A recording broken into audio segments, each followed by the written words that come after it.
We shall discuss the ideas of Johann Christoph Friedrich von Schiller, a German philosopher, poet, historian, and playwright. He was born on November 10, 1759 in Marbach-Württemberg to Johann Caspar Schiller and Elisabeth Dorothea. He originally wanted to take up theology, but his father and the Duke Karl Eugen, who had control over his subjects, forced him to attend military academy in 1773. But eventually, in 1780, when he was 21 years old, he was dismissed from the academy for writing a controversial essay on religion. Despite his father's efforts, he continued to write. His first drama, Die Robber, or The Robber, was printed in 1781 at his own expense. The theme of this play is about conflict between father and son. He also wrote a poem entitled Andy Freud, or Ode to Joy, which was later set to music by Ludwig van Beethoven. His letters on the aesthetic education of man was written in the aftermath of the French regicide and the Reign of Terror. It is a philosophical inquiry into the source of art and beauty. According to him, freedom is attained when the rational and sensual drive are fully integrated and when the individual allows both desires to be fully expressed without being constrained by them. With regards to the two sides of our psyche, the Apollonian, which is the rational, intellectual, balanced, and stoic side, and the Dionysiac, which is the intuitive, emotional, and ecstatic side, the Apollonian side has been more privileged by Western philosophers. Plato himself, with whom we first became acquainted with the terms, disapproved of poetry because it engages our Dionysiac side, which, he said, was both illogical and irrational.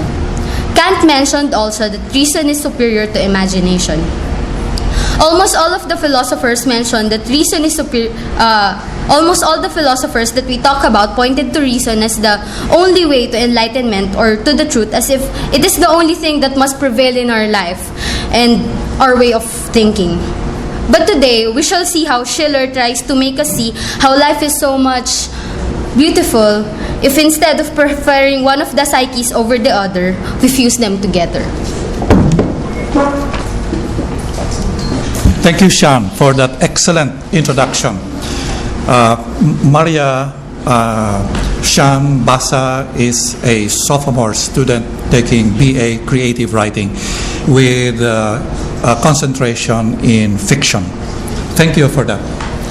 Well, Friedrich von Schiller, Letters on the Aesthetic Education of Man.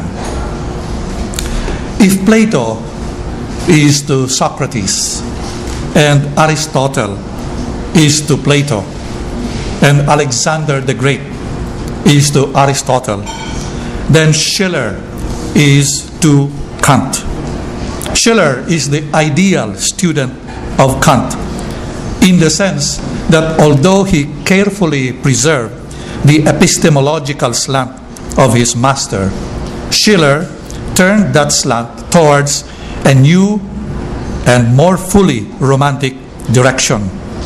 In other words, he romanticized the ideas of Immanuel Kant. Schiller's main purpose in his letters on the aesthetic education of man is, as Sean has explained to us, to fuse the Dionysiac and the Apollonian sides of our being, linking these two facets of our nature to the material or the sensuous drive or the Stofftrieb, and the formal or spiritual drive, the Formtrieb, and then uniting these two opposing drives into a third, otherwise known as the play drive. This is where Schiller comes in to contribute something new to our literary theory. And this is called the Spieltrieb, or the play drive.